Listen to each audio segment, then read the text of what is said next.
शाऊल का हृदय परिवर्तन 9 शाऊल ए जो अब तक प्रभु के चेलों को धमकाने और मार डालने की धुन में था, महायाजक के पास गया। 2 और उससे दमिश्क बी के आराधनालयों के नाम पर इस अभिप्राय की चिट्ठियां मांगी कि क्या पुरुष, क्या स्त्री, जिन्हें वह इस पंथ पर पाए उन्हें बांधकर यरूशलेम में ले आए। 3 परंतु चलते चलते जब वह दमिश्क के निकट पहुंचा तो एकाएक आकाश से उसके चारों ओर ज्योति चमकी। 4 और वह भूमि पर गिर पड़ा और यह शब्द सुना, हे शाऊल, तू मुझे क्यों सताता है। 5 उसने पूछा, हे प्रभु, तू कौन है। उसने कहा, मैं यीशु हूँ जिसे तू सताता है। 6 परंतु अब उठकर नगर में जा और जो तुझे करना है वह तुझसे कहा जाएगा। 7 जो मनुष्य उसके साथ थे वे चुपचाप रह गए क्योंकि शब्द तो सुनते थे परंतु किसी को देखते न थे। 8 तब शाऊल भूमि पर से उठा, परंतु जब आंखें खोली तो उसे कुछ दिखाई न दिया और वे उसका हाथ पकड़ के दमिश्क में ले गए। 9 और वह 3 दिन तक न देख सका और न खाया और न पिया। शाऊल का बपतिस्मा 10 दमिश्क में हनन्याह नामक एक चेला था। उससे प्रभु ने दर्शन में कहा, हे हनन्याह। उसने कहा, हाँ प्रभु।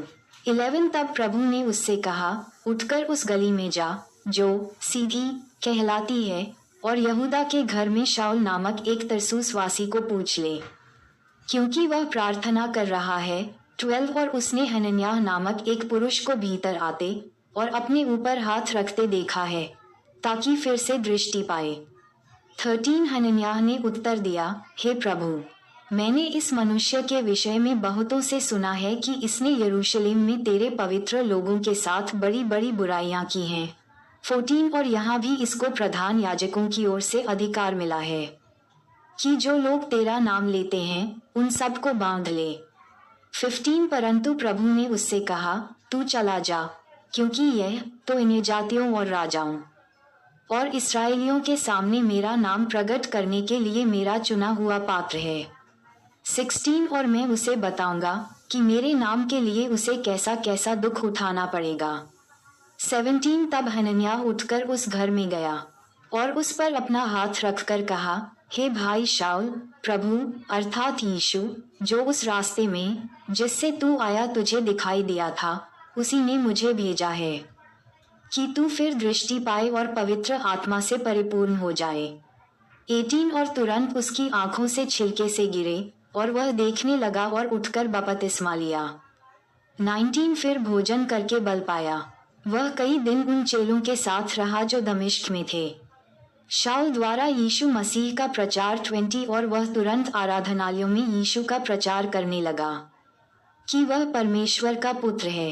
21 और सब सुनने वाले चकित होकर कहने लगे, क्या यह वही व्यक्ति नहीं है जो यरूशलेम में उन्हें जो इस नाम को लेते थे नाश करता था और यहाँ भी इसलिए आया था कि उन्हें बांधकर प्रधान याजकों के पास ले जाए। 22 परंतु शाऊल और भी सामर्थी होता गया और इस बात का प्रमाण दे देकर कि यीशु ही मसीह है, दमिश्क के रहने वाले यहूदियों का मुंह बंद करता रहा। 23 जब बहुत दिन बीत गए तो यहूदियों ने मिलकर उसको मार डालने की युक्ति निकाली। 24 परंतु उनकी युक्ति शाऊल को मालूम हो गई। वे तो उसको मार डालने के लिए रात दिन फाटकों पर घात में लगे रहते थे। 25 परंतु रात को उसके चेलों ने उसे लेकर टोकरे में बैठाया और शहरपनाह पर से लटकाकर उतार दिया।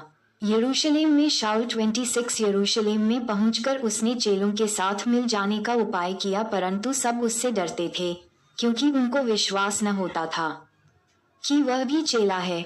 27 परंतु बरनबास ने उसे अपने साथ प्रेरितों के पास ले जाकर उनसे कहा कि इसने किस रीति से मार्ग में प्रभु को देखा और उसने इससे बातें की। फिर दमिश्क में इसने कैसे साहस से यीशु के नाम का प्रचार किया। 28 वह उनके साथ यरूशलेम में आता जाता रहा और निधड़क होकर प्रभु के नाम से प्रचार करता था। 29 और यूनानी भाषा बोलने वाले यहूदियों के साथ बातचीत और वाद विवाद करता था परंतु वे उसे मार डालने का यत्न करने लगे। 30 ये जानकर भाइयों ने उसे कैसरिया में ले आए और तरसूस को भेज दिया। 31 इस प्रकार सारे यहूदिया और गलील और सामरिया में कलीसिया को चैन मिला और उसकी उन्नति होती गई और वह प्रभु के भय और पवित्र आत्मा की शांति में चलती और बढ़ती गई। एनियास का चंगा होना 32। फिर ऐसा हुआ कि पतरस हर जगह फिरता हुआ उन पवित्र लोगों के पास भी पहुंचा जो लुद्दासी में रहते थे। 33 वहां उसे एनियास नामक लकवे का मारा हुआ एक मनुष्य मिला जो 8 वर्ष से खाट पर पड़ा था। 34 पतरस ने उससे कहा, हे एनियास, यीशु मसीह तुझे चंगा करता है, उठ, अपना बिछौना उठा। तब वह तुरंत उठ खड़ा हुआ। 35 और लुद्दा और शारोन के सब रहने वाले उसे देखकर प्रभु की ओर फिरे। दोरकास को जीवनदान 36 याफा डमे तबीता अर्थात दोरकास नामक एक विश्वासिनी रहती थी। वह बहुत से भले भले काम और दान किया करती थी। 37 उन्हीं दिनों में वह बीमार होकर मर गई और उन्होंने उसे नहलाकर अटारी पर रख दिया। 38 और इसलिए कि लुद्दा याफा के निकट था। चेलों ने ये सुनकर कि पतरस वहाँ है 2 मनुष्य भेजकर उससे विनती की, हमारे पास आने में देर न कर।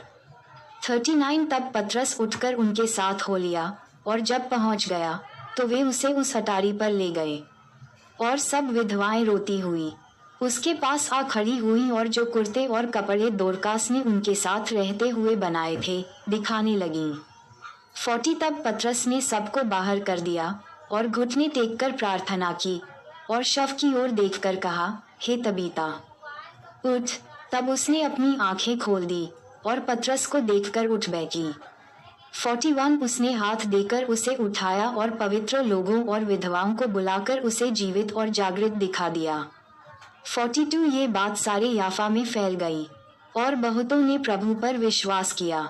43 और पतरस याफा में शमौन नामक किसी चमड़े का धंधा करने वाले के यहाँ बहुत दिन तक रहा। माताएं एवं बहनों से निवेदन है कि अगर हमारी ये वीडियो आपको अच्छी लगी हो तो कृपया करके वीडियो को लाइक और सब्सक्राइब करना ना भूले, क्योंकि हमारी वीडियो आप सब तक बहुत जल्दी पहुँचे। जय यीशु मसीह।